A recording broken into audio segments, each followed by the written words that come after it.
哎，哎，大哥，你们也想当演员啊？这是仿真枪吧？哎，不想死就给我好好待着。你们到底是干什么的？你以为我们也跟你一样是演员呢？你们是坏人，是持枪的歹徒。少跟他废话，宰了他得了。爱卿，我在这儿，这儿有坏。我听到有人喊了，好像是在山下的方向。获得！获得！获得！获得！获得！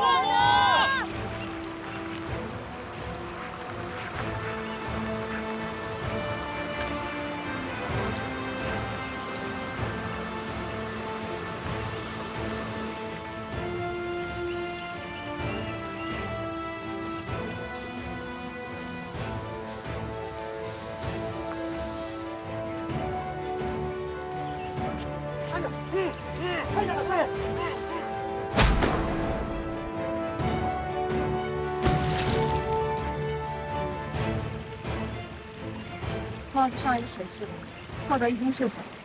很有可能已经被嫌犯抓走了。我想起来了，刚才我听到的声音就是获得的喊声。他在说：“我在这儿呢，这儿有坏人是吗？”对，一定是没喊完就被嫌犯控制了。那我们快去追！马上报告指挥部，说嫌犯已经离我们不远了。是。洞农幺，我是特战1号，我们这里有重要情况。洞农幺收到，请马上报告情况。我们在溪流下游500米处发现了获得的帽子，但帽子上有血迹。根据现场的情况判断，获得很有可能是往山上的方向去了。你们现在能不能确定，他现在就和劫匪在一起？可以这样肯定，获得很有可能是被犯罪分子打伤之后，被绑匪劫为人质。洞农幺，我们准备跟踪追击。跟踪可以，但只限于远距离观察和监视，一定要等我方人员到位之后再开展行动。在这之前，任何人不得轻举妄动。是。出发。是。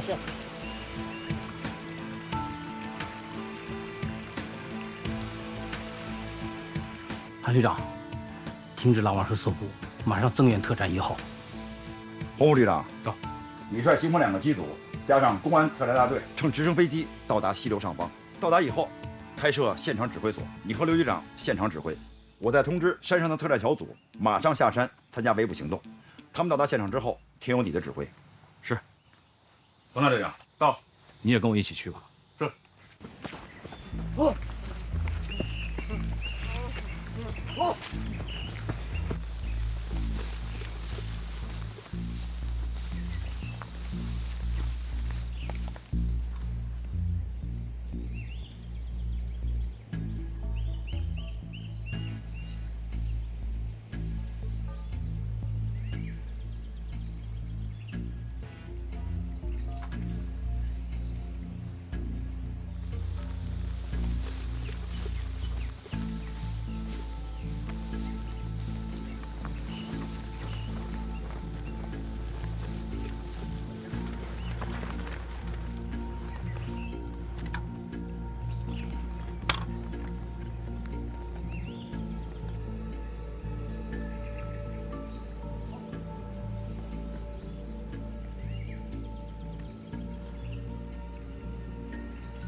马上报告指挥部，我们正前方150米处3人向山顶方向。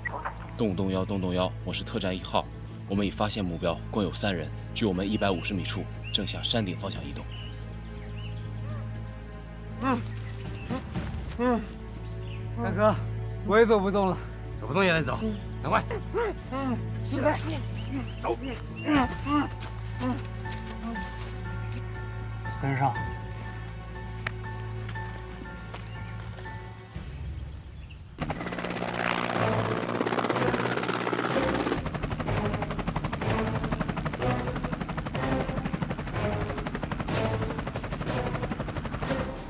洪副旅长，左侧300米有3个人影在活动，很有可能是我们跟踪的目标。望远镜。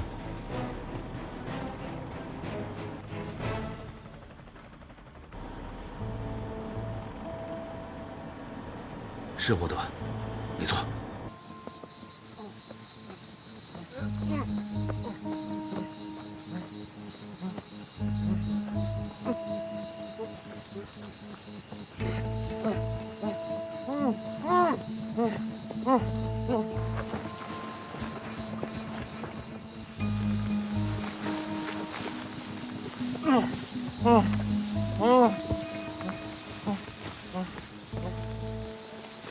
站住！放下武器！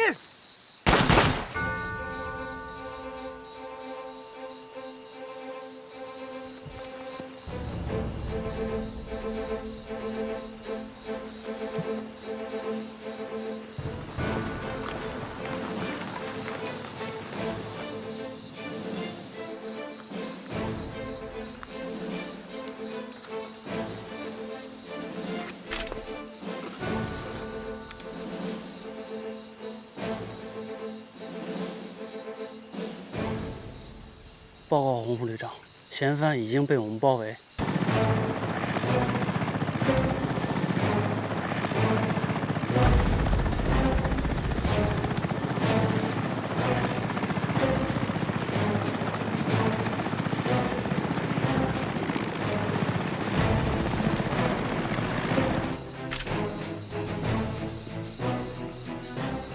嫌犯就在前面的树丛里，获得也在，所以我们不能还击。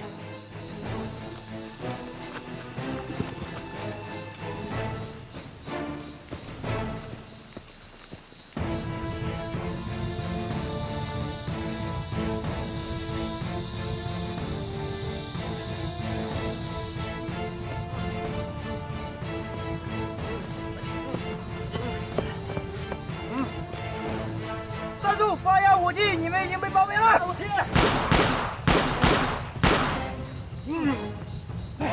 走！不能再靠近了，逼近了会伤害人质的。这两个家伙很狡猾，获得还在他们手里，射击角度对我们十分不利。再这样僵持下去，对获得不利，对我们也不利啊。是啊，得想办法把劫匪调度出去，然后再找机会。洪副旅长，马上让包围劫匪的队员还有特警退后60米。是。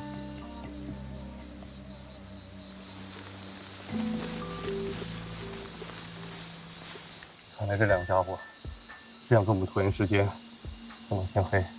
我马上把谈判专家叫上来，现在正是开展心理战的好机会。旅长，等他们从公路上爬上来，已经来不及了。洪副旅长，我可以上去。你？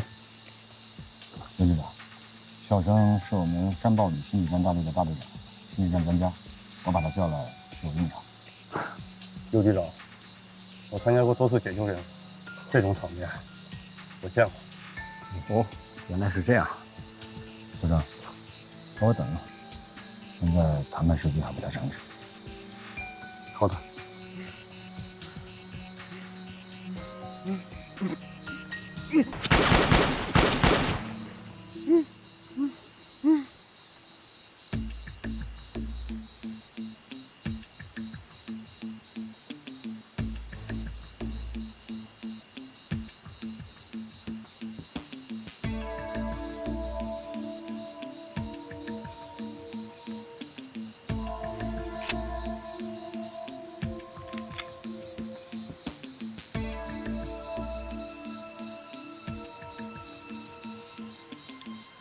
特战1组、2组、3组注意，全部后撤30米。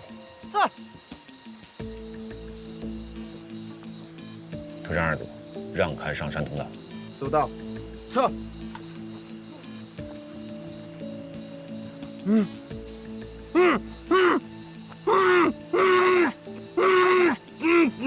下来。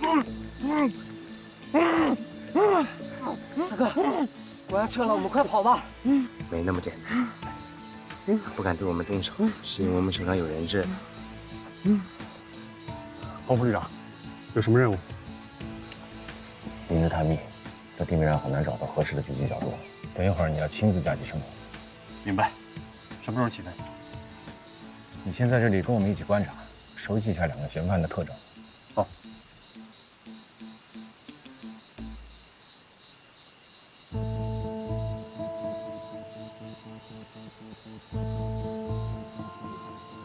大哥，那有条上山的路。快，跑！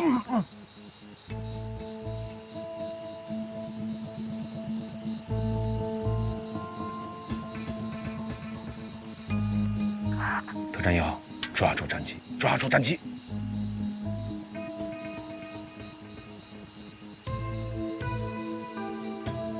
趴下，找死！趴下！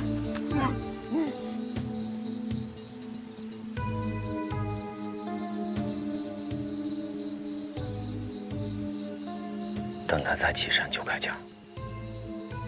明白。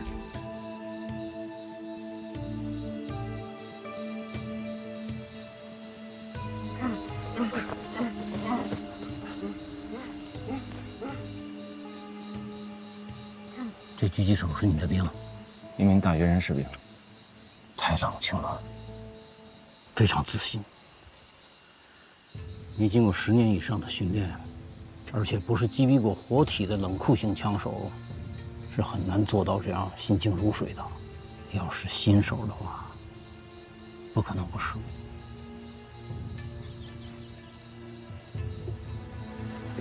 刘局，看看，这3个人走出这片密林，前往断崖的途中，这是谈判专家出击的时候。目的是尽量的拖住他们，不要让他们翻过断崖。一旦他们进入到后面那片茂密的原始森林，会很难收拾他们。刘局长，还是让我上去吧。王爷，还是我去吧。不行，你是公安局长，这里的一把手，要掌控全局，你怎么能上去呢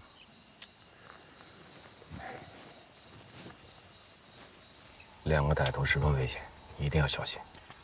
你放心，我上去呢有一个好处，就让霍德看到我，他看到自己人就会坚强振作起来，主动与我们配合，这是最重要的。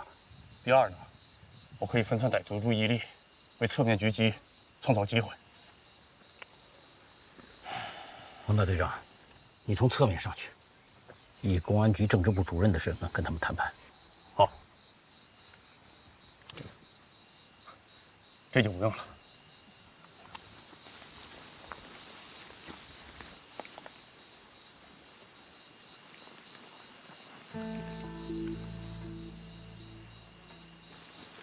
小哥，没路了。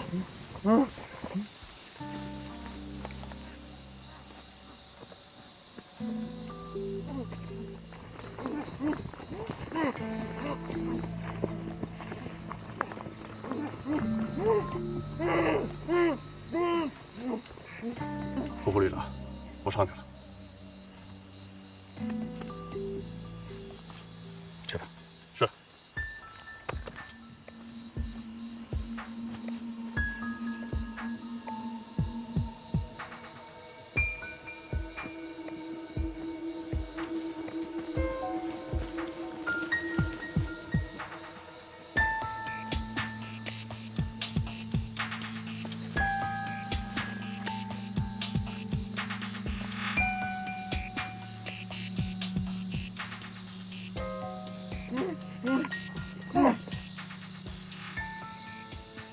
等一下！我是澄海市公安局政治处的黄主任，我有话跟你们讲。少给我来这套，就是谈判专家是吧？现在往前来，要不我就开枪了。冯笑生上去了，这太危险了。不要急，冯笑生是心理学家，心理战是他的专业，要相信弘毅和刘局长他们的现场处置。你们现在答应我的条件，我们就给你们一个机会。你们想想，再顽抗下去还有什么用？就身为一位也看见了，都是公安的特警和解放军的特种兵，你们也被团团包围。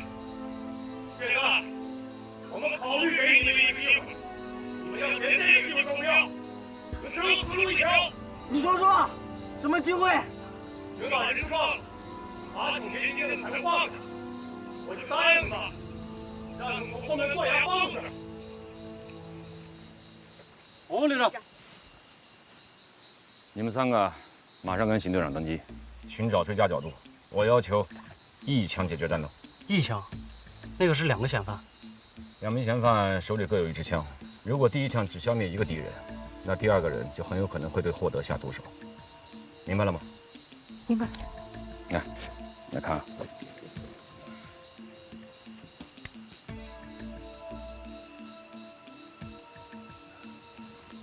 看见没有？这代表2名劫匪按逆时针飞行，寻找最佳的狙击角度，一枪击毙2名劫匪。明白了吗？明白。明白是明白了，但是这个我们从来没有训练过。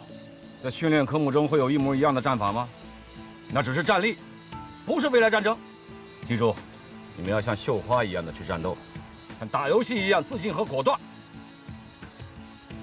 去吧，去创造奇迹。是。走。红叶，你们那个超级枪王，不会就是那个小帅哥吧？小帅哥，等我回去给你介绍认识一下。怎么可能啊？我说你们怎么就不相信我说的话呢？我保证你们的安全。刚才让他们撤退的命令就是我下的，你们也看到了。让你们走出这么远，我们没有开1枪，这就是我说话算话的证明。说的是真的。我说话算话。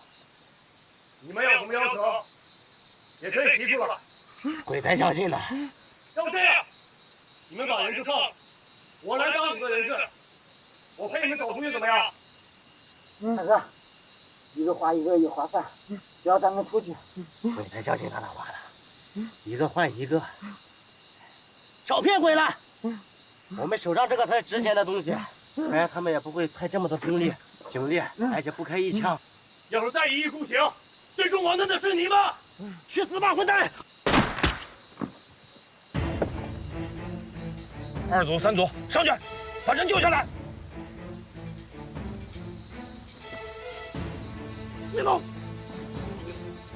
等一下，原地不动。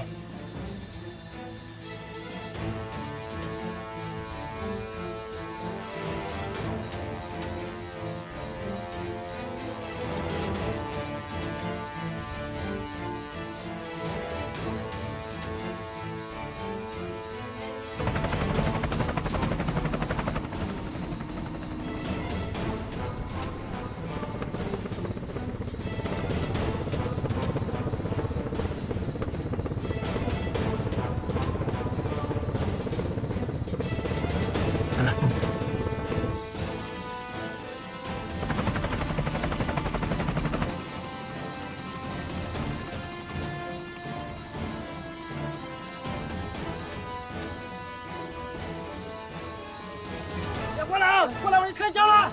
好，我不动，我们再商量商量。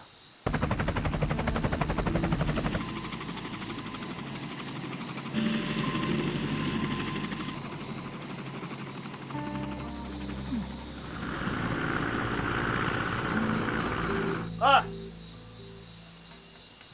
你们要不要喝饮料啊？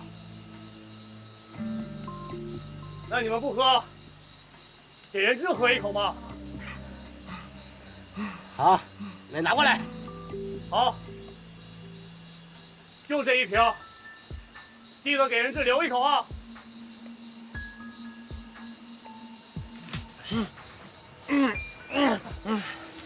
回来。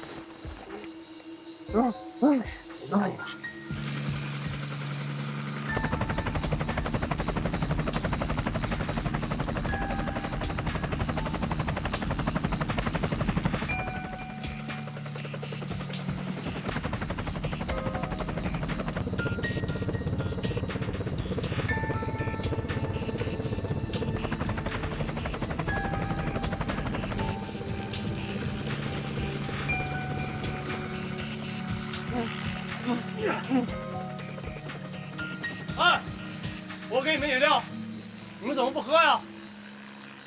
老大，他们是不是真的要动手了？哇，他们手上有这个人质。你们退后！来，我真的开枪打死他！好，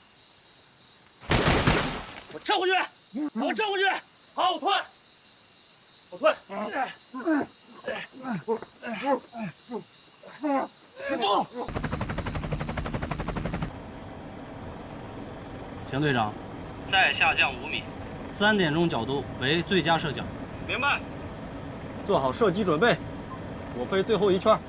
大家，5发子弹我都检查过了，只要1发。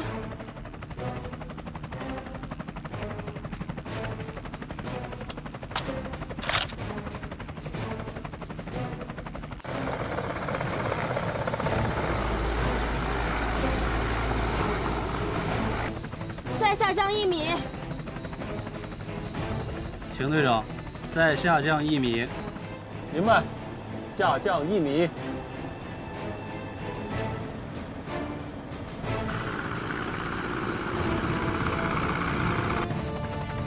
最后半圈。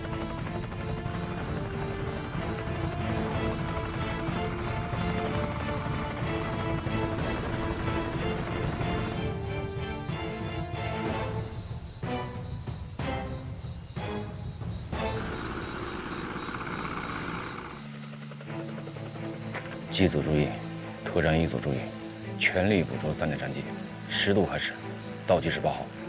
33动摇，明白。特战1号，明白。要不这样吧，我们商量一下，我让警察都撤下山，你把人质放了，只要你把人质放了，我陪你们走出去，怎么样？少废话，给我退回去！给我开枪了啊！好，自己开枪！我退，快点！好。老实点。10、9、8、7、6、5、4、3、2、1。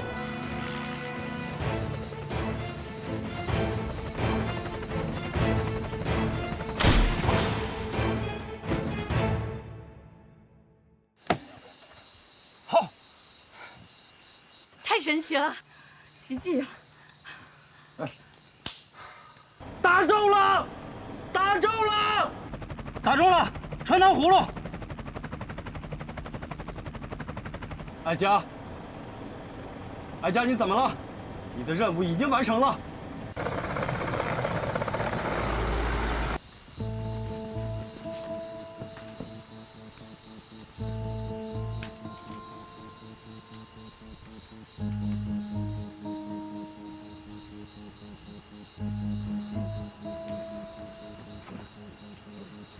他没事了。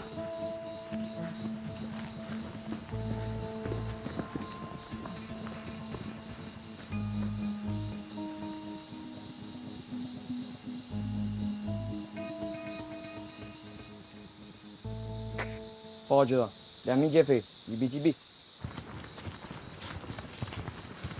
组长，组长，没事吧？洪队长，我没事啊。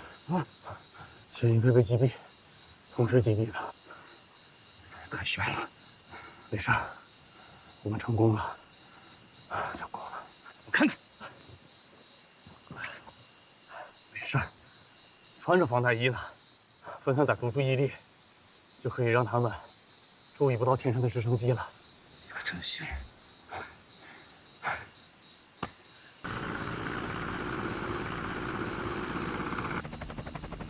孟涛，我们现在马上返航。哀家他怎么了？哀家，我们胜利了，可以回家了。哀家，打中了。哀家，哀家，哀家，哀家，洪副队长，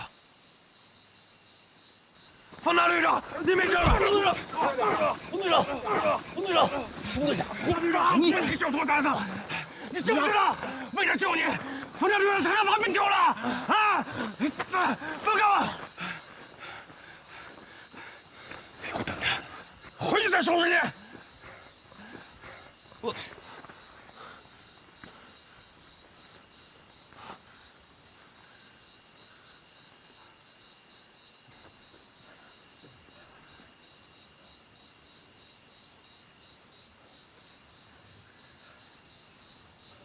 冯大队长，谢谢你救了我，我错了。要谢，就谢艾佳。刚才那枪是他开的。艾佳？他在哪儿？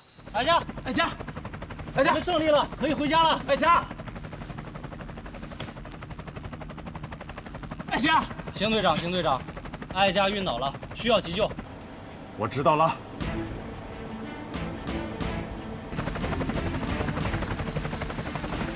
33洞幺，33洞幺，我是洞洞幺，听到请回答。我是33洞幺，我们正在返航途中，艾佳昏迷，急需抢救。我现在命令你直接飞往澄海基地野战医院，那里的医护人员已经做好了抢救准备。33洞幺明白。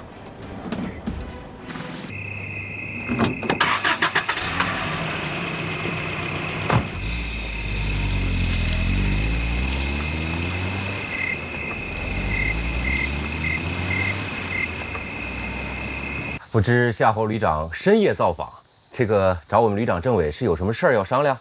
如果要是有，你可以留下意见，我到时候等他们俩回来，一定亲自汇报。明天就要进行3家对抗演习了，这3家对抗演习还是得分个主次。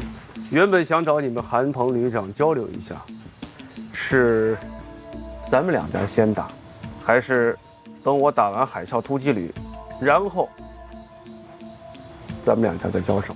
这有什么不同吗？当然不同了，因为我们本来只对海啸突击旅1个旅打，现在你们也加入了，我要跟海陆2个部队打，我不可能同时应付2支队伍吧，所以很想听听你们的想法。好，原来夏侯旅长是想听我们的想法。对，如果你们觉得还是咱们2家先打，那我就得调整部署，把对海啸突击旅的作战计划由进攻改为以防御为主，集中兵力、火力，先把你们接收掉，然后再腾出手来去打汪旅长那边。哎呀，我多少明白点了。哎，那敢问夏侯旅长，如果我们2家先打，你有什么打算？集中我旅全部兵力装备，再调我空军轰炸机、歼击机，发起最猛烈的攻势，先歼灭你们1到2个营，然后把你们完全的、彻底的赶出9号分区。那照您这么说，我们在五峰山基地连个安身之地都没有了？就是这个意思。你们知道这是什么地方？中原战区陆军五峰山训练基地。对，历史上逐鹿中原的兵家必争之地，在这里演习的单位有个不成文的规定，只要败下阵来，立马打背包滚蛋，没人给你开欢送会，基地半天都不会让你多待。哎呀，听听啊，是不是太残酷了啊？这就是中原人的彪悍风格。我在这里带兵打过2次演习，一次胜了，一次败了。结果怎么样了？胜者王侯，败者寇。得胜，基地领导、当地老百姓马上来慰问，这大鱼大肉啊，成坛的烧酒，还送手机、送电脑什么的。这县里的、市里的剧团也跑到连队来唱大戏。这叮铃哐啷，叮铃哐啷，最少闹腾3天。那这要是败了呢？那就尴尬了。那次是因为情报泄露，我们的空降时间、空降地点都被红军给搞去了。刚一落地，1多半的伞兵就让红军给包了饺子。还没等到吃午饭，就接到了离场通知，然后断水断电，就连老百姓都找上门来，不是来慰问的，是来算账，说采了这地里的苗，得1颗1颗的赔，喝了1瓶矿泉水，他敢收你3倍的钱。小孩子看见你，直刮你，骂你们是偷奸耍滑、没出息的民，赶紧滚蛋。所以啊，在这里参加演习，你们得做好心理准备，赢得起，输不起。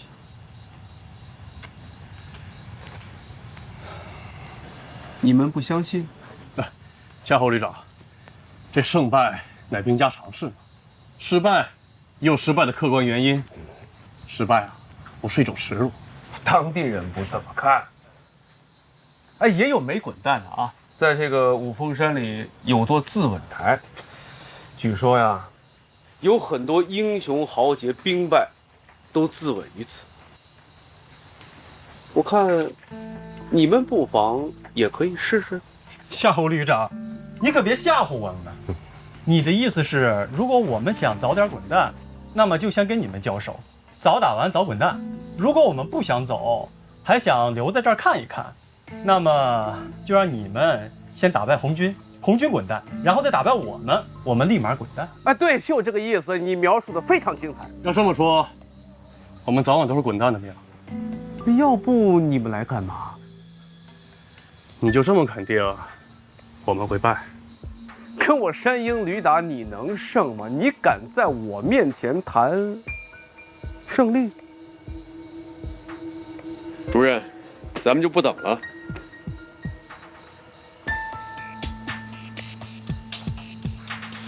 哎，郝参谋长，走，麻烦你告诉一声韩鹏旅长，他要是想多待一天，就等我打完海啸里；要是想老婆孩子急着跟情人约会，咱明天一早就开打。你们连午饭都省着做了，赶紧滚蛋！夏侯旅长，仗我们肯定是要打的，但是我们还是希望多待几天，顶多一天。再见。慢走不送。哼，你们说说啊，怎么进来这么个主？口出狂言的人我见过不少，但是从来没有见过这么狂妄的人。这哪是来看望旅长和政委的，这分明是下战书的。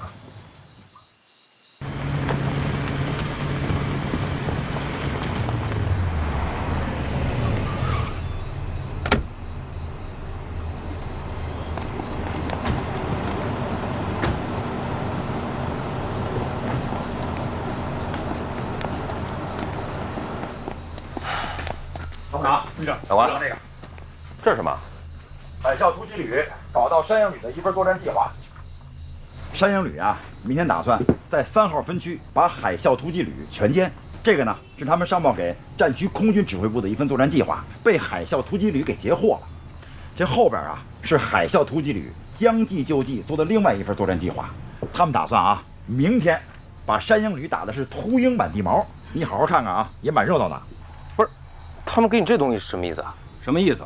一是让咱们不要介入，他海啸突击旅已经胜券在握了；二呢是如果我们想加盟的话，就加入他那一方。你们要早一点来啊，也能看上一出好戏呢。哎，对了，夏侯兰来干什么？他呀，不需要我们任何帮忙，他就是来告诉我们，不论是打我们也好，还是打海啸突击旅也好，都是小菜一碟。哎，让我们选择早死还是晚死。我说，这家伙说话这么牛啊？对啊，让我们表个态。如果想早点滚蛋的，好，那他就先跟我们打，等把我们收拾完了，他再去收拾海啸突击旅。整个一个天下无敌的状态啊！那你怎么说的？那你们都没回来，那我肯定要留个余地嘛。我就说我们还想多待几天。这个余地留出来，咱们就有戏可唱了。哼，可是人家呀，才给我们1天时间。1天就1天嘛。那我们明天还继续看热闹？最好是让他们看看咱们的热闹。不管怎么说啊，今天晚上没白忙活，该出去也出去了，该闯进来的呢也闯进来了，至少让咱们摸清楚了红蓝两军的基本情况。别傻站着了，都坐下，咱们好好商量商量明天的作战计划啊！好，旅长，基本思路是什么？基本的作战思路，咱们肯定还是搅局。还搅局啊？不是。这演习打完啊，咱们的长官都成了名副其实的搅屎棍子了。哎，佟政委，严肃点啊！首长对咱们早上起来的行动还是很满意的，至少触动了海啸突击旅还有山鹰旅。我觉得这个时候该表扬的咱们得适当表扬一下，这样咱们的人干起来才有干劲儿。这你不用担心，我心里有数。冯孝生，到，把你手下那2个女兵还有周天平他们一起叫过来。是。到目前为止啊，红军、蓝军还有山豹旅，我们也不好确定叫它什么颜色，就暂时叫它灰军吧。3家的方案已经报上来了。这是怪我。当初安排他们进场时，并没有什么色彩的概念。山豹旅毕竟是正义化蓝军，而且是一支正牌的蓝军，硬把他们掺和到现有的红蓝军对抗中来，给他们定个颜色，还真有点困难。叫灰军，好像也不好听，干脆就直呼番号吧。那这次的演习就不成这个红军蓝军了？不成红蓝军，就搞不成演习了吗？现在演习内容发生变化了，由原来的2支部队增加到3支部队，内容变了，形势就跟着变了。孩子都上学了，还让他穿开裆裤吗？是。从这个原红蓝军方案来看啊，跟昨天没什么太大变化。而后来进入的山豹旅，第1阶段基本上不参与对抗。那他们干什么呢？从山豹旅报上来的方案看呢，第1阶段就是观摩演习整体情况，侦察场地地形和敌情，待红蓝2军进入焦灼状态时，择机进入。演习从哪里开始？还是从红军守1130高地开始吧。蓝军垂直打击，攻占1130高地，红军反攻夺回1130高地，然后进入第2阶段，蓝军是大举进攻，红军积极迎战。好，那组长是参谋长，我回去做准备。好。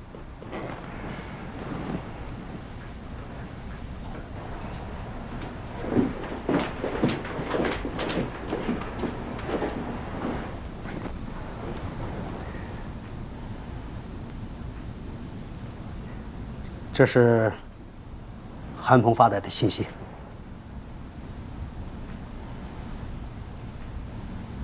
他们这个想法很大胆，但是我一直没敢答应。担心他们把握不好，担心把演习搞砸了，引起负面的反应。毕竟不是在我们战区嘛，这是跨战区、跨军种的士兵对抗。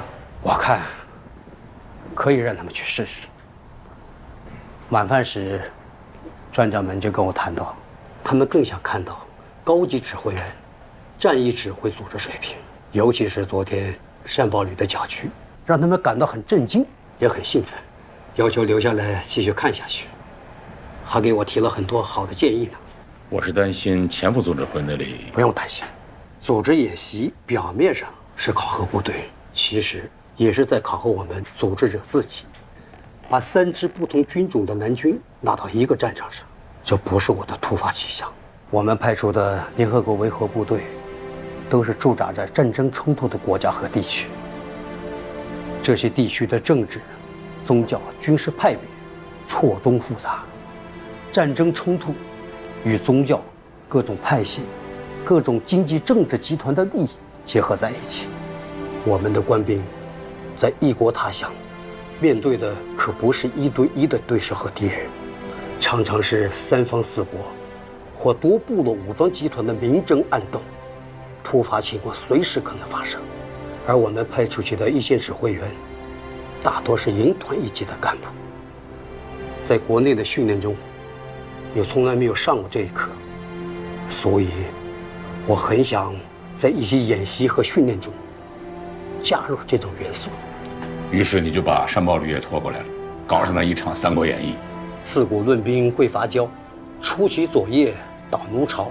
古代军事家就懂得伐交之术，面对多方势力，不光要会打，还要会联合、会沟通。孙子兵法说：“上兵伐谋，其次伐交”，就是这个意思。从实力上说，3支蓝军部队旗鼓相当，就看谁的思维开放，谁的想象力丰富，谁就能占有战场主动。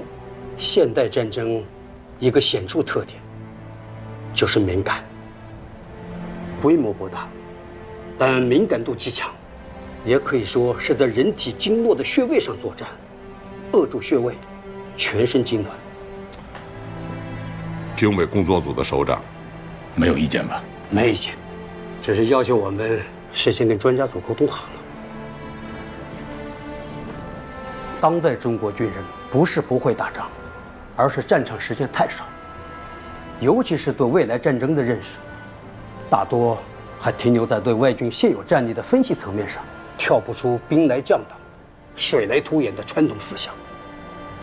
我觉得，应该培养我们的指挥员，在外军战力分析的基础上，去大胆想象，要有敢于主宰战场的意识，去构想一场以我为主的战斗和战役。非如此，打赢未来战争只是一句空话。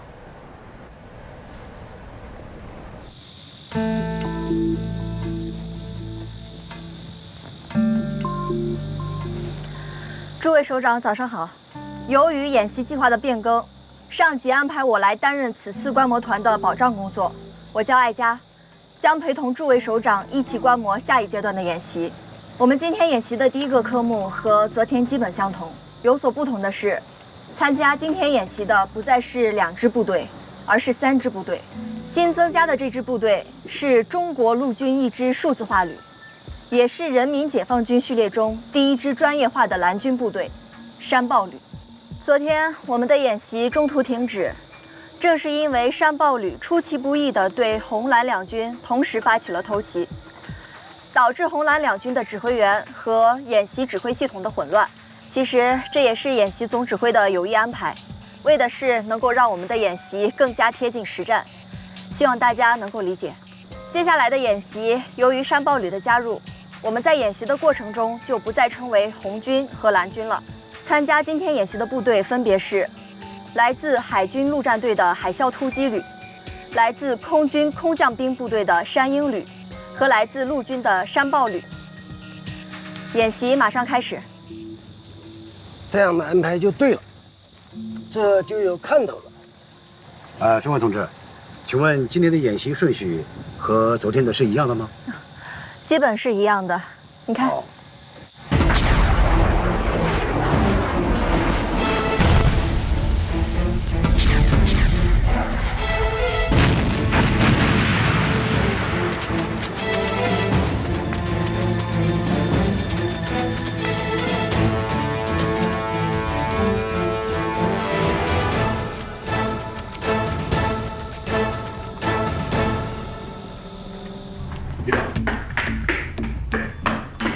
局长，怎么样？我第1摩步营的小股部队，在今天早上6点钟，已经向小金湖机场机动，并已达到仰谷校园。据空中和卫星侦察，山鹰旅空降营已经登机了，10分钟后起飞。按照山鹰旅的作战计划，当个小股部队途经3号风区的时候，搭载山鹰旅的2个空降营的6架运输机将飞临3号风区，2个空降营的空降兵、坦克、突击车将同时从天而降，一举在3号风区围歼我第1摩步营。不会露出什么破绽吧？不会。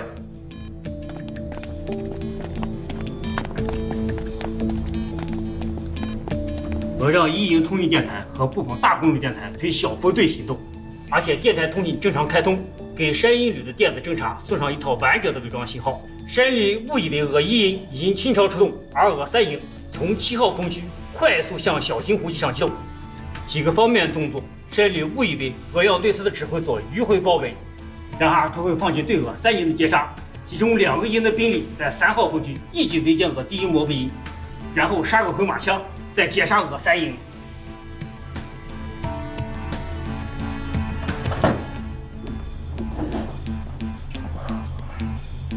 这如意算盘可不是他瞎回来自己能够扒拉的。对了，导弹分队到位了没有？我们昨天晚上已秘密潜入3号风区，部署了6个发射点。确保山鹰旅的运输机进入我伏击圈之后，第1波攻击最少让他损失3架飞机，第2波攻击迫使他离开，不敢有1名空降兵跳伞。同时，我们还配备了20具肩扛式地对空导弹。最好的战绩是让他有来无回。昨天我把一部分情报泄露给山豹旅，那就是要让韩鹏他们知道，我们来五峰山那不是给谁陪练的，我们有我们的想法，我们的手段，同时也得警告他不要从中搅局，否则下一个目标就是要让他先出局。旅长，还有5分钟的时间，山鹰旅的飞机就要起飞了。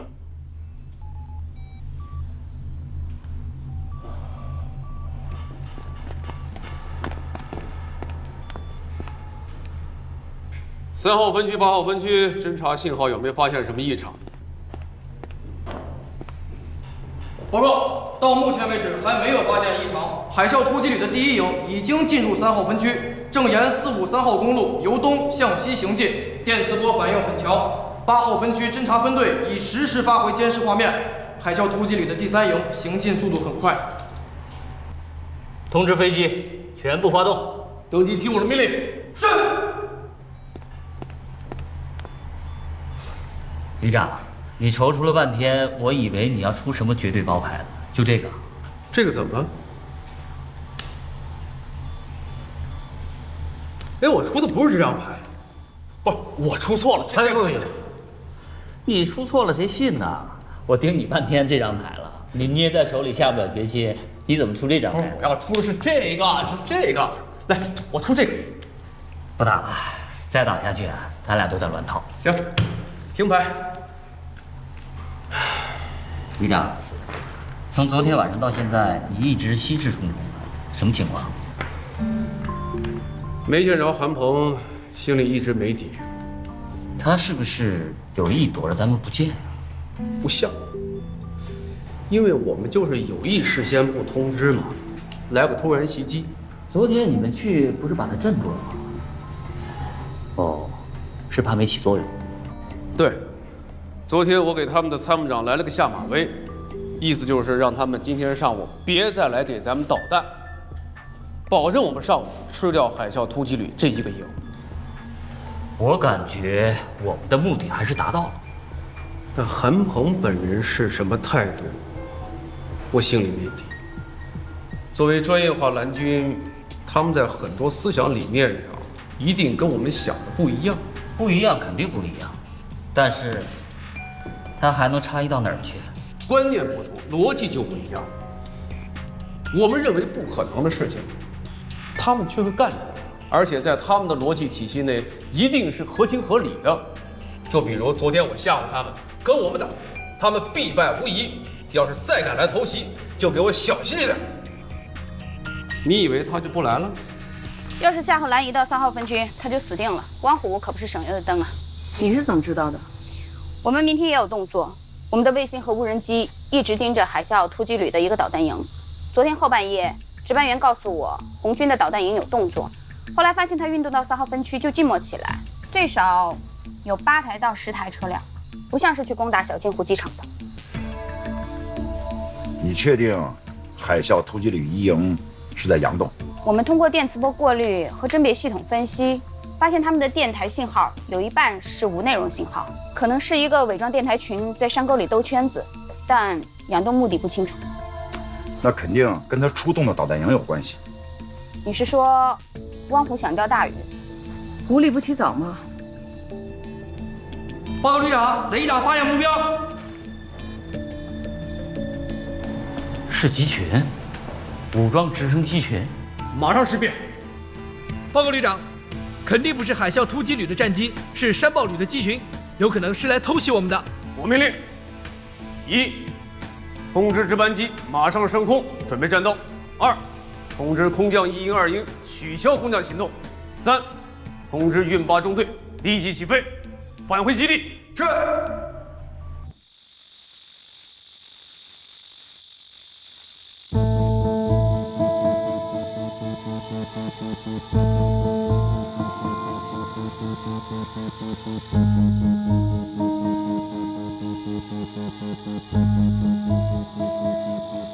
钟毅同志，这又是怎么回事？2支部队是不是又被山豹旅偷袭了？我们是不是又要在这里被涮？您先稍等一下，我马上去问一下前副总指挥。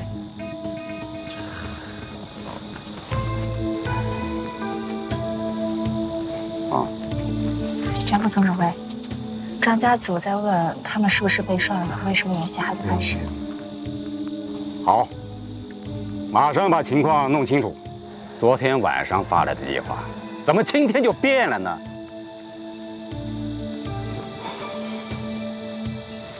前副总指挥，你说什么被涮？专家组到现在都没有看到演习，问是不是在涮他们？我涮他们干什么？我还不知道自己被涮了呢。哎，你是？我叫艾佳，今天我带队。好，艾佳同志，现在的情况是啊，演习方案没变，但打法变了。为什么变？你问我，我问谁去啊？就是因为进来了这山豹旅，一切都变了。现在的情况是，海啸突击旅准备在3号分区发起一次大的伏击行动啊。这样的话，这个山鹰旅可能就上了圈套了，因为2个空降营就要登机，飞往3号分区。而海啸突击旅1个中队啊，已经潜伏到3号分区了。你们知道吗？部署的全是地对空导弹，现在就等山鹰旅6架运输机飞来啊。海啸突击旅已经做好了一切准备了。第一波攻击先击中6枚导弹，力争击落3架山鹰旅的运输机。第2波攻击呢，先打下1架，这样一来的话，剩下的就不敢再来，更不敢跳伞。呀，那海啸突击旅这就旗开得胜了嘛！要是一起打下4架大型运输机的话，这样的战绩算是很辉煌了吧？那是啊，山鹰旅的1个空降营主力就全报销了。前副总指挥，这些过程就不要讲了，请你告诉我们现在是什么情况？是啊，那现在打下来了没有啊？哎呀，现在的情况是，我们刚接到小金湖机场的报告啊，山豹旅就是刚刚参加进来，从昨天就开始搅局的陆军山豹旅直升机群，忽然出现在山鹰旅的指挥所上空啊，到现在都不知道他们去干什么。但大家请放心，山鹰旅已经做好了一切迎战准备。你们这样的安排非常不好，我们不应该在这里观摩。您先别着急，一会儿我来安排，争取让大家到现场去观摩。太好了，我们也要去采访。前副总指挥，能不能派车带我们也到3号分区观看呀？前副总指挥，记者的要求是正当的，我也希望我这次的采访和我将要写出的内参有更深刻的内涵。好，大家放心，我会马上请示上级啊。哎，老朱啊，咱们可是多年的朋友了啊，你可得手下留情。我会实事求是的。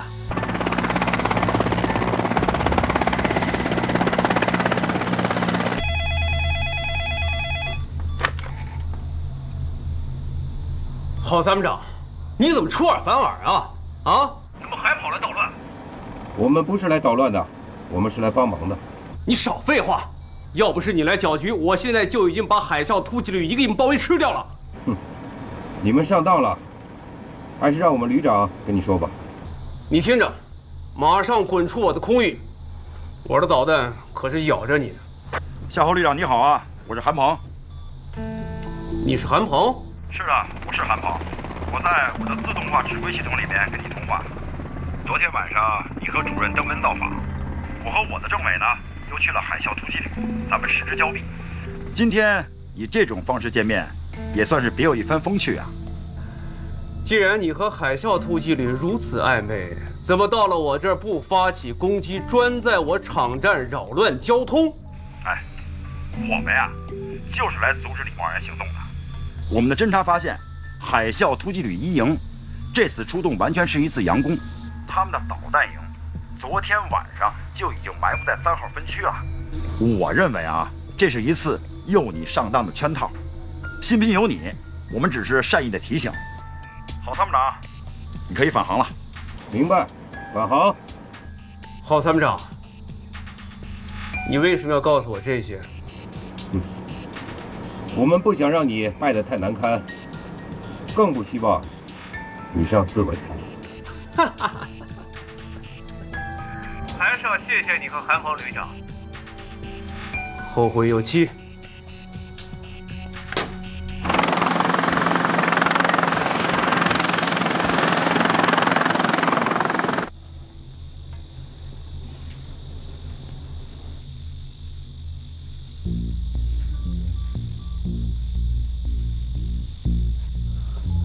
怎么样？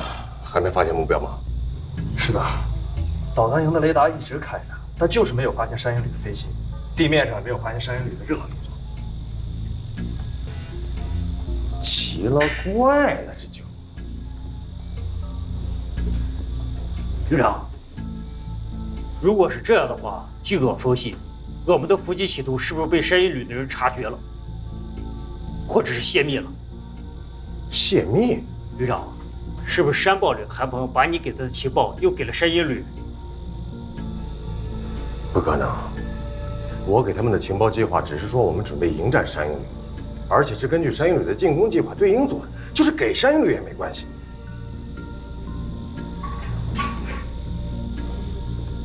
报告连长，刚才情报分队收到消息，就在山鹰旅空降兵正要登机起飞的时候，山豹旅武装直升机偷袭了小金湖机场，打乱了山鹰旅的行动计划。山鹰旅当即放弃了空降行动，6架运8运输机已经飞回空军基地。韩鹏不是说他袖手旁观，保持中立吗？怎么又出来搅和了？这不坏了我们大事吗？我们太小看韩鹏了。我现在敢肯定，如果有人通风报信，一定是韩鹏。他虽然不知道我们的伏击目的，但是对我们的侦察是不会停的。就像外国的侦察机还有军用卫星常年在咱们头顶上拍照，在咱们的沿海搜集电磁波信息一样，他是一刻都不会闲着的。魏参谋长，现在就派出地面部队直奔3号分区，先把他的导弹营干掉，同时把他那支佯动部队也干掉。地面部队改变投诉方式，空降兵改摩托化机动要快。趁海啸突击旅还都盯着天空的时候，我们就从地面上摸过去。海啸突击旅3营已经朝我们杀过来了。先不管他，只要我们在3号分区包围了他的导弹营，他的3营必定要折回救援。到时我们再寻机歼灭。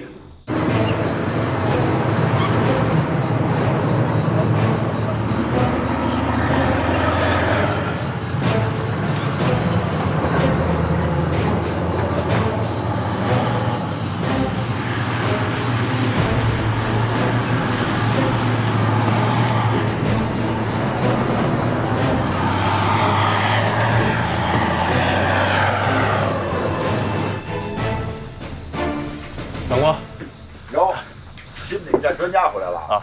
美女们都上岗了吗？非常到位，而且啊，突出了对山豹旅的宣传。现在啊，正策划带专家去3号分区看热闹的。长官，我是陆航大队，任务完成，归队。哎，他说什么没有？他还要感谢你呢。那他们下一步行动呢？哎呦，这个还真不清楚。这山豹旅虽然袭击了山鹰旅的机场，但好像没有报道任何的损失啊。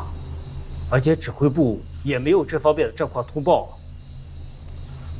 我也一直在怀疑韩鹏，可是一直找不到证据说服我自己。但有一点，我们要清醒自己的头脑，因为他们是专业化蓝军。韩鹏说过，因为专业，所以优秀。你也说过，韩鹏是只狡猾的山豹。算了，咱们也别猜来猜去了。石头，继续观察他们的动向。是。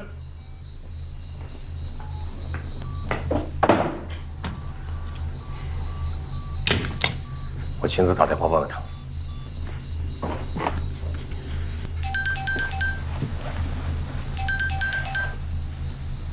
坏了，王虎打过来的电话。你把人家出卖了，他找你算账的。那我还是别接了啊！我来吧。太好了，哎，你就跟他说啊，我呢去阵地上了，那个指挥部呢。喂，汪旅长。是我，您是？我是童飞啊。哦，童政委，我找你们韩旅长。韩旅长啊，他在呢，他不敢接你电话，所以让我跟你说他不在。那好，那请您转告韩旅长，我在这儿一直等他。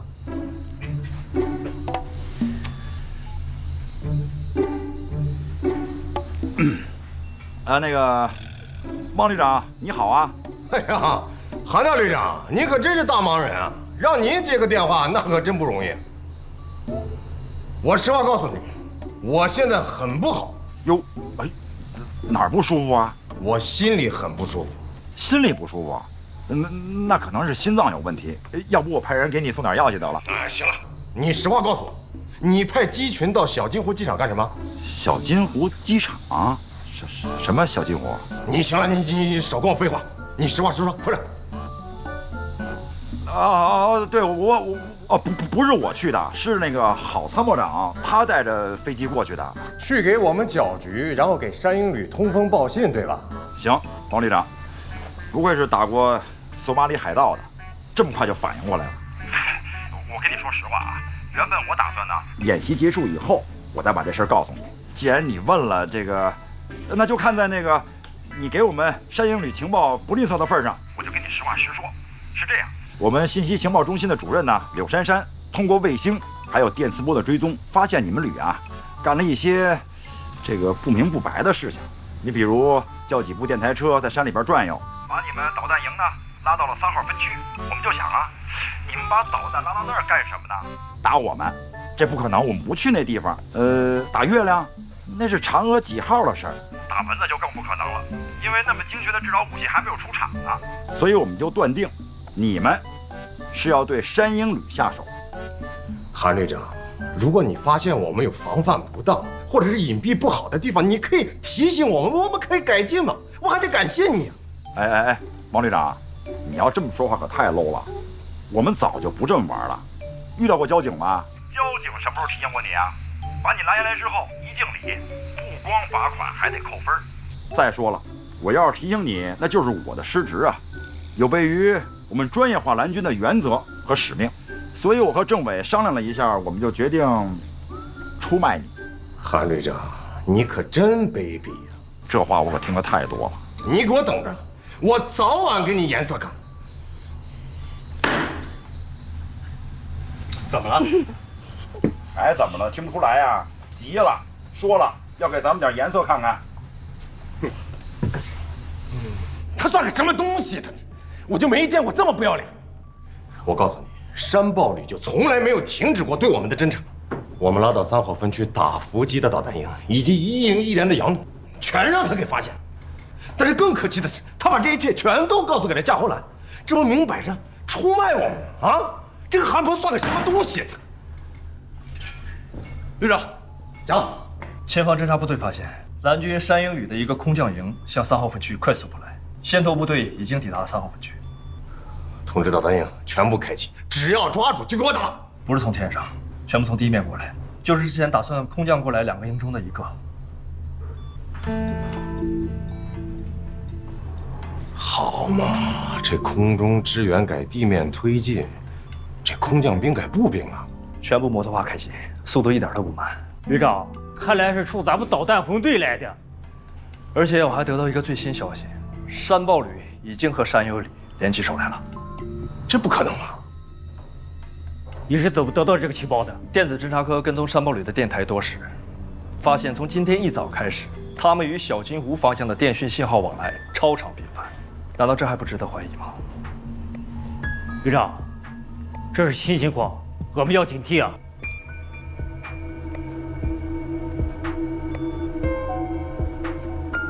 这不可能，咱们可不能被眼前的假象所蒙蔽了，千万不能上韩鹏离间计的当。韩队长，好了，可以通行了。怎么？这就放行了？通过向导送上小费疏通关系，也是与对方交流的一种手段。还有这种事情？在战乱地区，有些武装组织不一定都是敌对势力，有时候通过特殊关系是可以达到非武装对抗来解决问题的。谭组长，走吧。首长，给您介绍一下，这位就是我们山豹旅特战大队副大队长彭继海。首长好，上级首长来视察，这钱财就免了吧？不行，按照训练大纲要求来，等结束后我再找你们算账。怎么？这也是你们训练科目之一吗？没错，他们算是中立派，是可以买通的。谭组长，咱们走。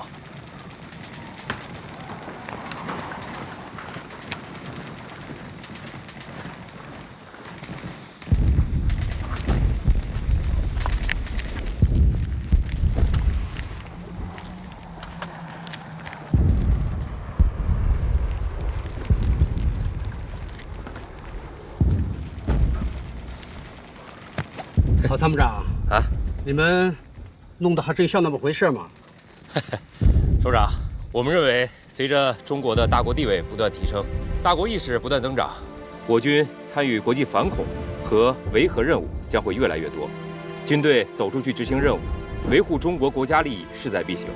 因此，对于一支现代化的陆军部队来说，必须有遂行境外多种任务的要求和必要的常规训练科目。你们想得很超前呢。其实我们已经不是很超前，而是滞后了。什么意思？我军派出的维和部队越来越多，由于维和任务的特殊性和政治性极强，部队呢又远离祖国，我军作战部队受到这方面的专业化训练是非常有必要的。要学会跟外国人打交道，与外国军人合作，让部队在出国执行任务之前，在国内就受到一定的适应性训练，对出国执行任务只有好处没有坏处，最起码不会两眼一抹黑嘛。专业化蓝军与护卫蓝军模式不同，必须要让红军有一种身临其境的感觉，不然就失去了专业蓝军的意义了。部队明天打什么仗，那我们今天就要扮演明天的敌人。部队的需要，那就是我们的任务。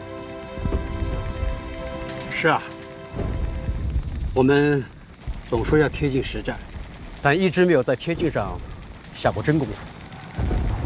因为不追求真实，大家就都在演戏。其实演习很大的成分是在演戏，但你们这是以训练为目的的模拟性作战，真实就有效果。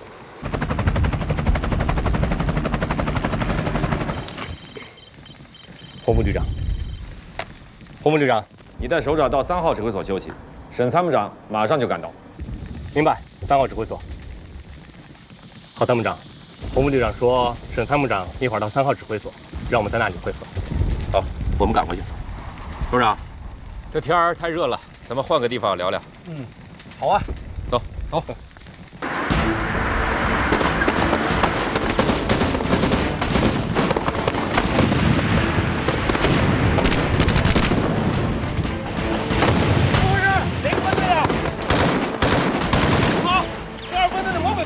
这帮家伙六亲不认，什么？过不去了吗？对呀，我们南从这边人过去了，这边是蒙古分队的势力范围，不是你花钱就能过去的，那怎么办？好，参谋长，我们从地下管线绕过去。好，走，野虎，走，走走走。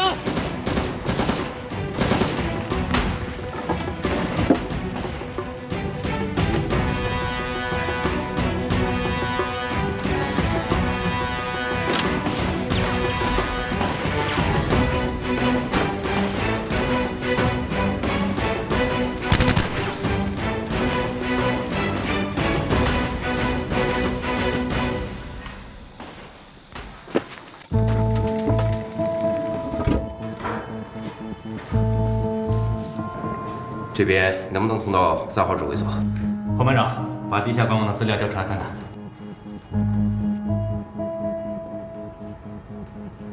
坏了，我们还要穿过6号街区。6号街区怎么了？6号街区1个小时之前已经被3分队的蝎子分队控制了，想过去很困难。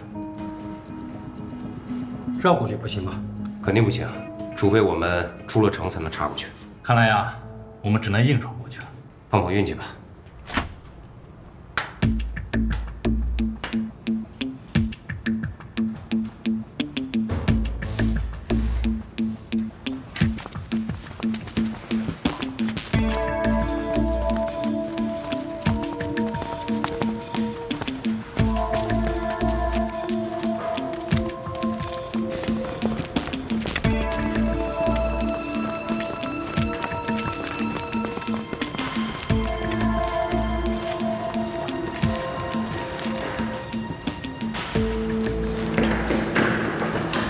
首长，现代城市作战和过去的城市巷战有所不同。哦，说说看。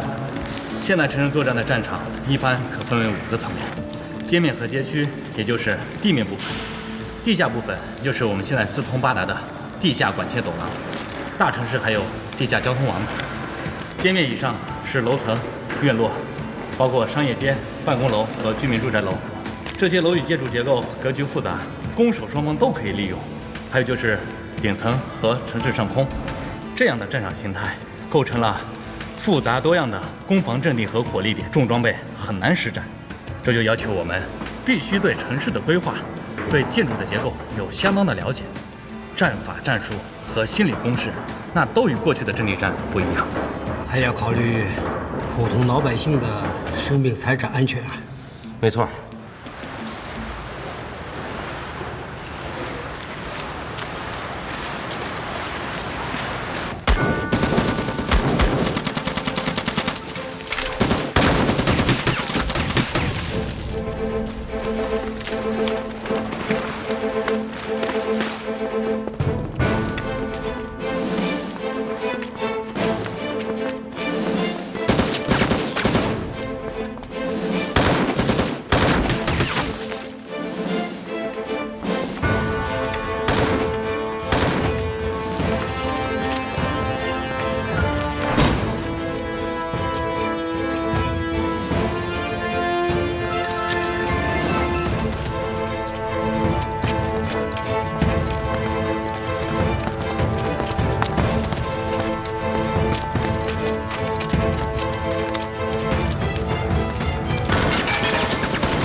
起立！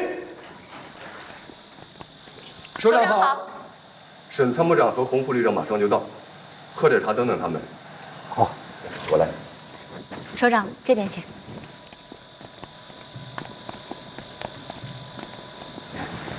首长。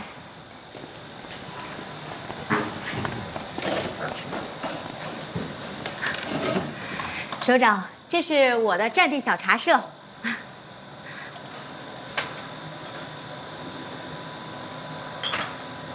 来，请您品品我的茶。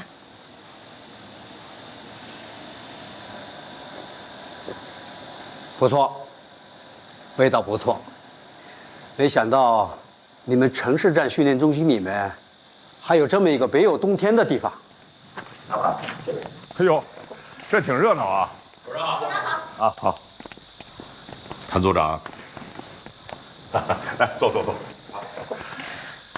哎呀，韩鹏，我刚才看了一下这个训练场，在城市战的训练中，这个训练场还是比较实用的，也比较完善，而且训练方法独具匠心，感触很多啊。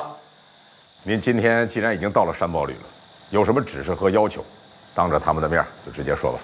最近军委工作组准备在年度跨战区对抗演习中加入专业化南军对抗训练的内容，已经安排了空军空降旅、山鹰旅、海军陆战旅、海啸突击旅进行一次山地战对抗演习，代号为“勇士行动”实兵对抗演习。两支部队已经进场训练1个多月了。那这么说，我们没戏了。是的，可是后来有人提出要加戏，麻烦就出在你们沈军参谋长这里了。2个月前呢，我在全军训练工作会议上汇报了山堡旅的训练情况，陆总领导和军委领导都十分重视。前几天呢，突然指示要我们山堡旅也参加勇士行动，不设预案，不给准备时间，包括我们扮演什么角色，是蓝是红，都没有肯定。谭组长又是勇士行动的演习总指挥，他就犯难了，就跑过来想跟你们商量，想听听你们有什么想法和要求。那这回戏好看了。戏？什么戏？这不是《三国演义》吗？这回的观摩团可是军事专家，他们可不是来看热闹的，是看门道的。不管是《三国演义》也好，《三军演义》也好，你们山豹旅是必须参加的。参演部队的基本情况已经上报，现在难就难在山豹旅去了干什么，演什么，展示什么，怎么给专家组解释这次演习的目的和内容。勇士行动演习中，海陆空都有了，肯定热闹非凡，看点纷呈啊！山豹旅参演是确定无疑的，但是怎么参演，到时候再说。什么时候出发？明天。可人家红蓝双方演习预案已经有了，咱们既不是红方，也不是蓝方，打谁不打谁都不清楚，这去了不是搅局吗？对，就去搅局。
这次演习挺有意思啊，一开始就下了死规定，各参演单位驻训点为非演习区域，不得以偷袭、渗透等方式进入驻训区域，否则严肃处理，带队主官一律撤职。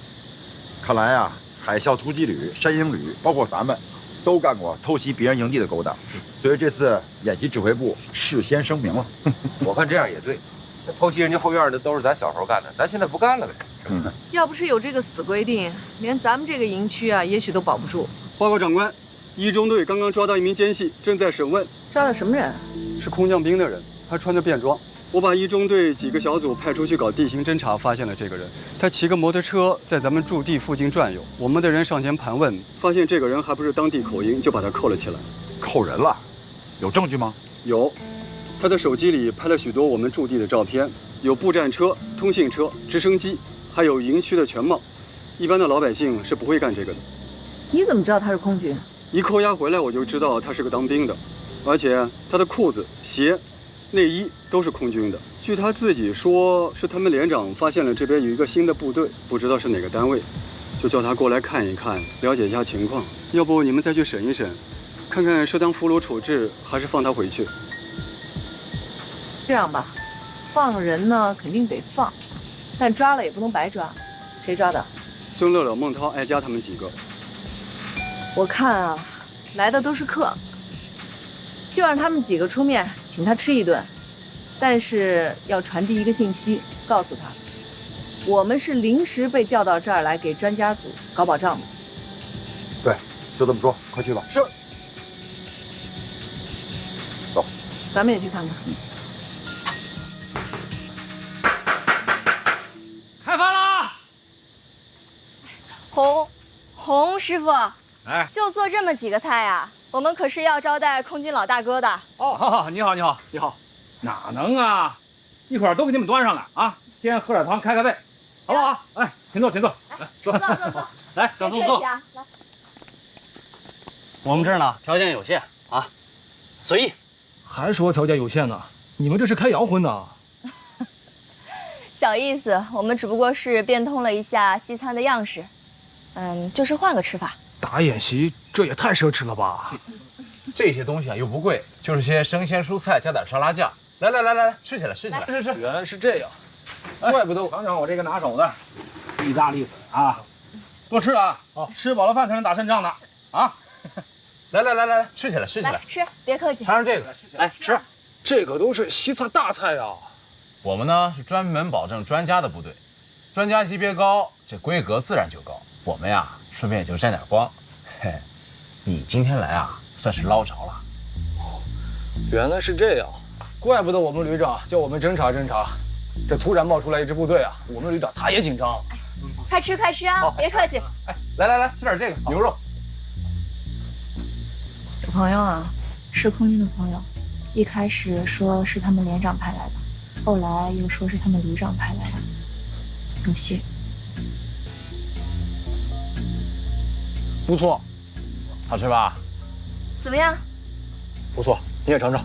哎，小宋啊，你们的机场在哪儿啊？我们怎么都没有见过飞机啊？我们呀是空降兵，这次参加演习呢，主要是演练空降和地面作战。我们登机的地方在100公里外的小金湖机场。100多公里？那你这晚上还能回去吗？我不用回去，我们侦察排就住在16里铺的村子里。我听说这演习都是有预案的，怎么还有侦察呀？你们啊是陆军部队，跟演习没关系。我们主要是想了解海军陆战队的情况。这回我们是跟他们的海啸突击旅对抗。我们旅长说了，知己知彼才能百战百胜嘛。有情况不了解也不好嘛。说得对啊。哎，你们旅长倒是真有才啊。那可不，之前就是特级飞行员，飞行团团长。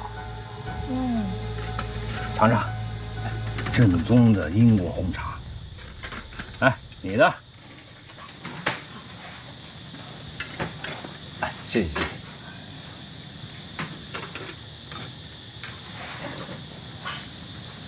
哎，喝茶。小宋，来，为我们的不打不相识干杯！这个没想到能碰到你们，要是让公安抓到，还真说不清楚。来，干杯！让到小金湖机场查看一下情况。你说你们旅长怎么就知道我们在这儿，还派你来侦查？说起来呀，也是偶然。今天中午啊，我跟我们排长到小金湖去汇报情况，旅长问我们村子附近有没有异常情况，我说没有啊。旅长拿出一张卫星地图给我们看，说是这个地方怎么突然冒出一支部队来，而且装备跟数量都不少，所以啊，就叫我们赶紧过来看看。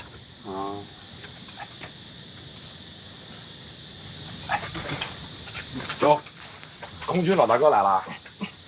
对不起，首长，我不是空军老大哥，只是一名小小侦察员。空军侦察员，怎么跑到我们地面上侦察来了？我们是空降兵部队的，地面侦察是必须的。你们是？哦，我们是搞保障的，跟他们这一块儿搭伙吃饭。你们旅长叫什么呀？姓夏侯，叫夏侯兰。夏侯兰，大名鼎鼎的山鹰旅的旅长啊。您认识他？我不认识，但是我听说过他，非常会打仗的一个旅长。旅长没错。哎，明天你们跟海啸突击旅打有把握吗？当然有把握了。不过明天是预演，摆样子给专家看的。我们攻，他们守，已经预演了好几天，闭着眼睛都能搞定。后天呢是真正的对抗。哎，那我祝你们成功啊！来，干杯！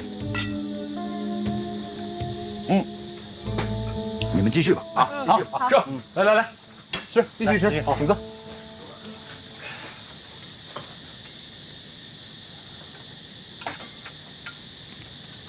怎么样？够不够吃啊？啊，不够我那还有。够了，你们真是太热情了。别客气，咱们都是战友，客气啥呀？吃。我们旅长还让我们盯着你们的一举一动，还防着你们偷袭我们呢。我们干嘛要偷袭你们啊？就是呀。我们的任务是保障专家组，跟你们演习没关系。可不是嘛。那个，我呀不能多待了，我得赶回去了。怎么这就不吃了？说是不是着急回去汇报对我们的侦察情况？哪儿的话呀？我们真正的威胁是海啸突击旅，可这情况我也得汇报呀。班长，我的这袋油已经给你加满，就在外面放着。好，谢谢啊。刚才我就是随便说说，都是为了工作嘛。哎，什么时候有机会带我去你们空降旅看一看呀？好啊，我们这回呢，一共是来了3个营，1个直升机中队，旅部指挥中心就在小金湖机场。哎，你们部队住的倒是挺集中啊，骑着摩托车就跑过来了。哪样？除了旅指挥部和直升机中队在小金湖机场，1营在5号房区，2营在6号房区，3营呢安排的更远，在8号房区，相距都在100公里开外，来回得大半天了。我呀，真得走了。哎，这就走了？不吃了。这小，行，慢慢走上来啊。好，哎，不用送了，回去吧。走吧。哎，好吃常来啊。好。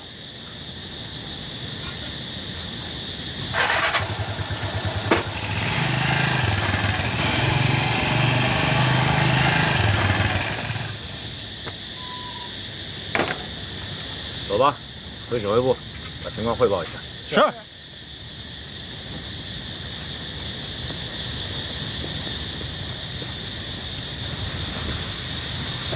山鹰旅的指挥所设在小金湖机场，距离此地有100公里。这里还驻扎着一个直升机中队。明天山鹰旅和海啸突击旅的首场演练，他们的空降兵登陆点就在这里。小金湖机场呢是五峰山训练基地的一座临时机场，供参演部队飞机临时停放起降用，所以我估计他们的运输机应该会在明天开打之前才会飞过来。它的3个作战营分别设在5号、6号和8号分区，其中8号分区的作战3营离中心演习场地有100公里。汇报完毕。不错，你们几个今天是搂草打兔子啊，收获很大呀。他们还有一个侦察排住在16里铺，16里铺距离我们这儿大概有10公里左右的路程，我们要不要把他们端掉？你们今天辛苦了，先回去休息，我们会考虑的。是。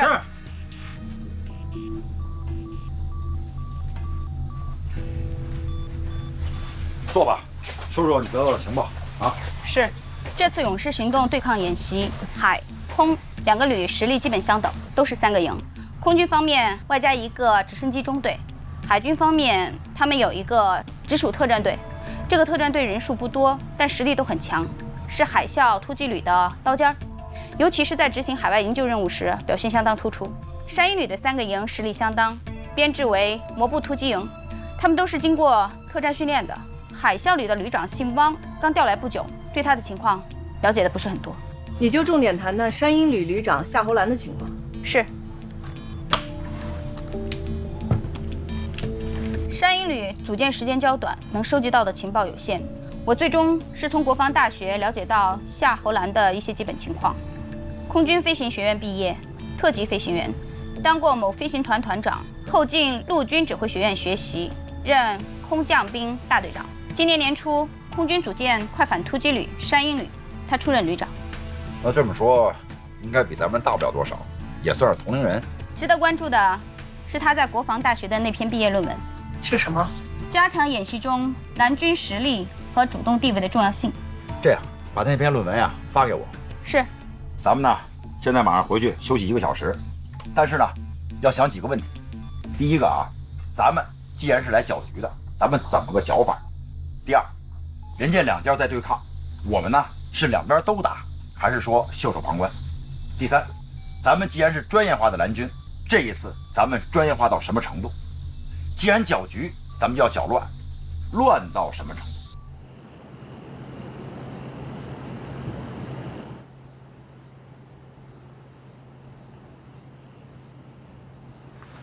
哎呀，英雄所见略同啊！哼，好，真是没想到。哎，来了，还有你想不到的呢？啊？哎，现在可以很肯定的说，山鹰旅就是空军的一支准专业化蓝军部队。这么肯定吗？夏侯兰的这支部队啊，是一支特别适合空地一体作战的部队。但是呢，偏重于快速机动地面作战，这是它作为空降部队的特点和优长。由此推断，空军应该还有一支航空兵专业化蓝军部队，是专门为了磨砺红军的飞行员而组建的。从夏侯兰的经历可以看出，他很可能就是曾经那个神秘的航空加养机部队的蓝军司令。有什么特征吗？低调、果断、冷静多疑。那这么说，这次军委工作组调我们来参加演习，不光是教学，还有其他的附加目的啊。从夏侯兰旅长的论文，还有山鹰旅组建的过程，以及最近的战况，可以看出来，他跟我们可以说是势均力敌。谭组长是想把我们2支部队拉到一起搞一次对抗，对专业化蓝军搞一次带实战背景的考察。我觉得是这个意思。哟，你们俩先讨论上了啊？参谋长，我睡不着，看旅长也没休息，过来聊会儿。哎，老郝，你是不是有什么想法？说说看。哎呀，以前我们总觉得没有遇上对手，这回啊，算是遇上。你是说跟山鹰旅的对抗吗？对，从某种意义上来说呢，这是军委和总部对我们专业化蓝军部队建设的高度重视。都开起会了，得通知我一声。没开会呀，这不还没到1个小时吗？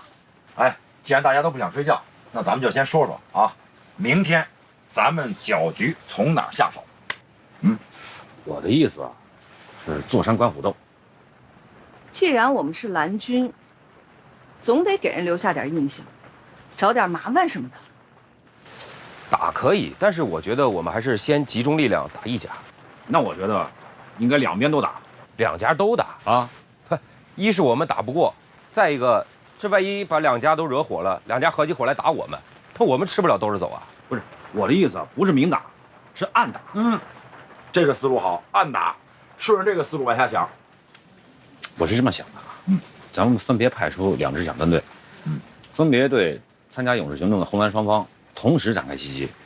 但是呢，打海啸突击旅的时候是以山鹰旅的名义打，打山鹰旅的时候呢，我们打着海啸突击旅的旗号。只有这样，惹是生非，挑起事端，我们才好坐山观虎斗啊。对呀。哎，旅长，你发现他们俩这多损呢啊？是不是商量好的？商量什么呀？这就是一种感觉，对吧？你别说啊，你们俩的感觉还真不错。哎，但是啊，我们现在对海啸突击旅还不是很了解，但是对山鹰旅还有夏侯兰多少有些了解。我觉得他应该是一个强劲的对手。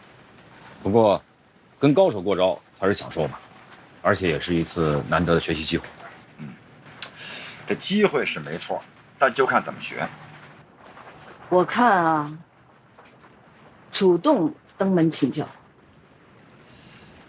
先登门，后请教。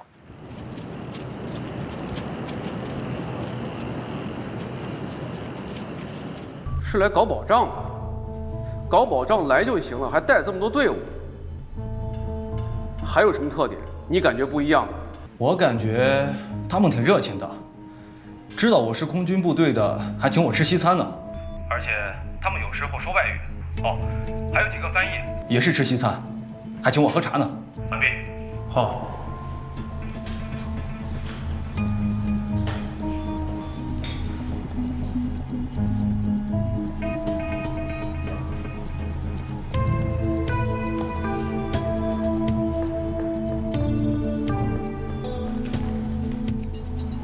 桂参谋长，海啸突击旅有没有什么部署上的变化？目前没有发现什么异常。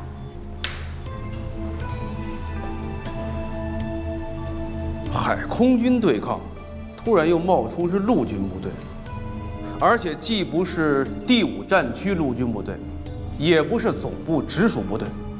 你是不是怀疑他们也参加演习？这不可能，导演部没有通知。再说是我们红蓝军对抗，他们算什么颜色？报告旅长，演习指挥部刚刚来电话询问准备情况，并强调，第1天的演习为展示性表演，有多名军事专家到场观看，要求2支参演部队保持最好状态，拿出最好水平，确保演习成功，做到每一个节点零误差。零误差？这怎么可能呢？我们是空中飞行，从天而降，气象条件随时都在变化。以为坐高铁呢？就算高铁现在也……就这些了。是的，飞机明天上午8点半到。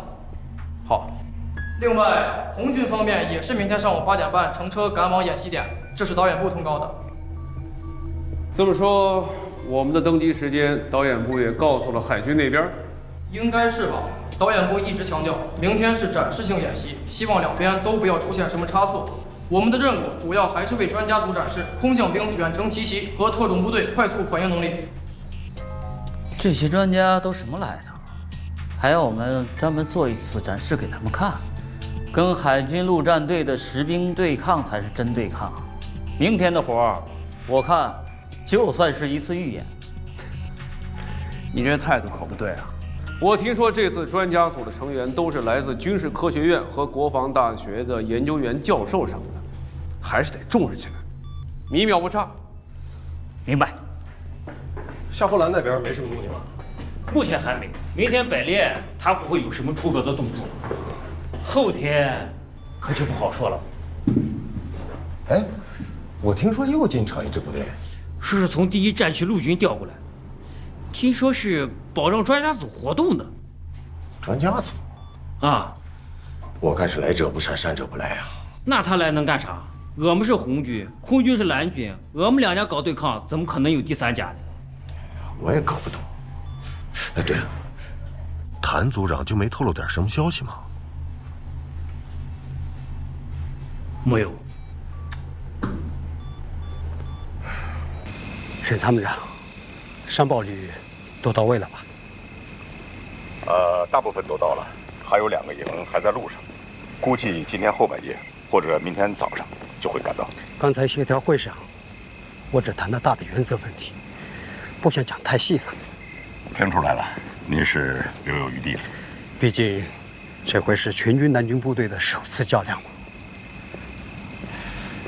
您是说，山鹰旅和海啸突击旅也是蓝军部队？海军和空军的这2支部队，与现建制部队没有太多的变化，但执行的任务基本上是担任南军假想敌，而且在外军的研究上也颇有建树。你上次在全军训练工作会议上汇报了山豹旅的情况后，引起了各个大单位的重视，有的甚至说是震动。还有战区陆军司令政委跑到北京，要专业化南军旅的编制。因此，一个问题就摆在了我们面前：南军部队究竟是专业化好呢，还是非专业化好，还是准专业化好？我们刚开始组建的时候，这样的议题也讨论过。都议论过什么？有的同志认为没必要搞得太专业，花样多，管理上麻烦，会引起其他部队的反感和不满。指定某支部队多当几次蓝军不就行了吗？但这样做也有弊端。战区陆军呢，通过实践检验，并没有达到预期的效果。为什么呢？首先是名不正言不顺。一支正规部队，它的编制编程、训练大纲、成绩考核、调职调级与别的单位都是一样的标准。可你老让他去客串蓝军的角色，自己的专业不敢丢，蓝军的活呢也要干，经常是1心2用，最后搞得是不伦不类的。再说经费使用上，不可能给他太多的蓝军建设经费，因为别的部队也会担任一些蓝军任务。表面上看省点钱省点事儿，但实际上效果不强。如果没效果，花钱再少那也是个浪费啊。你说的这是个道理。后来战区陆军司令员政委下决心搞，搁置讨论，先搞起来再说。当时呢，我就提出一个思路：我们面对什么样的敌人，就搞一支什么样的假想部队。假想敌就是敌人，就是让我们没有打过仗的中国军人见识见识对手到底是个什么样子。观念一变，思路也就变了，想法呢也就出来了，而且放手让韩鹏、童飞他们去搞，我们当领导的呢就给他们兜着。战区陆军首长能做到这一点不容易啊！各位首长、嘉宾、专家、媒体的朋友们，今天演习的第一个项目是由海军海啸突击旅扮演了红军坚守的海岸防御阵地，突然遭受空军某空降旅山鹰旅扮演的蓝军的垂直打击和突然袭击，蓝军很快占领了红军的固守要点。红军丢失阵地后，在红军旅长的指挥下，迅速有效组织多兵种反击作战，并运用特种兵突击战术，成功夺回要点阵地。8时30分，演习正式开始。各位嘉宾，各位首长，各位专家，代号勇士行动实兵对抗演习，现在开始。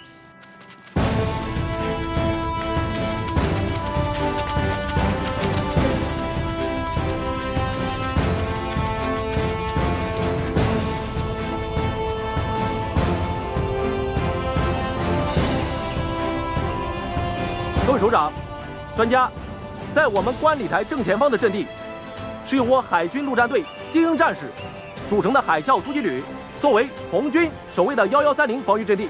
现在，红军的守备部队已进入阵地，他们正严阵以待。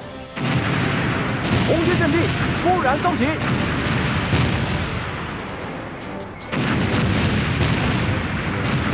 我们现在看到的烟火和炸点显示，是由空军山鹰旅扮演的蓝军正在对红军实施远程火力打击。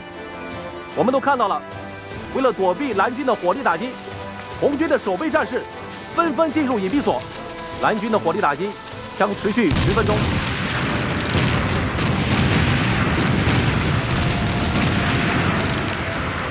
接下来，我们将会看到一幕十分宏伟壮观的现代战争场景：蓝军山鹰旅空降兵集群将会飞临红军阵地上空实施空降，给予红军坚决的垂直打击。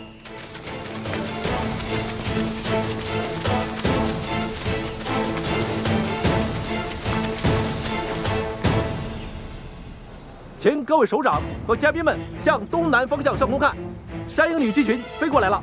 看，出现在我们眼前的是由2架歼10战斗机组成的对地攻击编队，他们将用空地导弹对海啸突击旅阵地再次实施第2波次的打击，以清除红军的残余部队，为空降作战扫清障碍。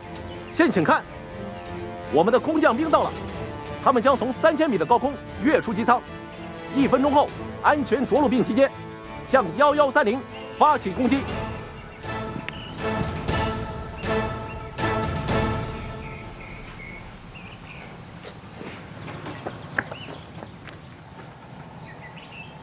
首长，怎么了？你等我在内。是。怎么会出现这种事？我估计啊，是天气的原因，飞机啊飞不起来了。不可能！你看这天多好啊，肯定是出问题了。导演部的人呢，还不和蓝军指挥部取得联系？哎，到底怎么回事啊？发生什么情况了？按照预定的方案，这飞机早就该到了。不是经过预演的吗？已经预演3遍了。昨天预演的时候，我就按这稿子念的，1秒都不错。今天也不知道什么地方掉链子了。那这还没人管呢？啊，前副总指挥已经打电话去问了，一会儿就会有结果了。黄参谋，立刻接通山鹰旅指挥部，问一下他们，歼10战斗机编队为什么还没有起飞？是。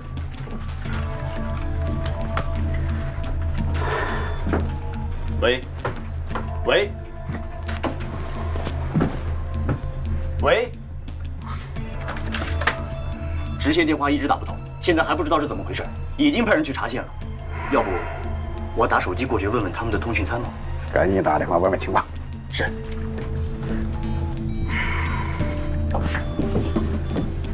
哎呀，怕出事，怕出事，还真的出事了。喂。小于参谋啊，我是黄参谋呀。对，你们那边是什么情况？电话一直要不过去。什么？副总指挥，线路被人切断了。先不管谁干的，先问一下他们飞机为什么不起飞？是。喂，你赶紧告诉我，飞机为什么没起飞？这边演习已经开始了，没见着飞机过来，也没见人跳伞，怎么回事啊？什么？你再说一遍。遭到红军袭击？不可能啊！红军刚才还……红军小分队好。副总指挥，小金湖场站那边遭到了红军的袭击，运输机飞过来了，但是没法降落，又回去了。我是秦副总指挥，叫你们夏侯旅长接电话。对不起，首长，夏侯旅长正在指挥对红军小部队的反击，不在指挥所。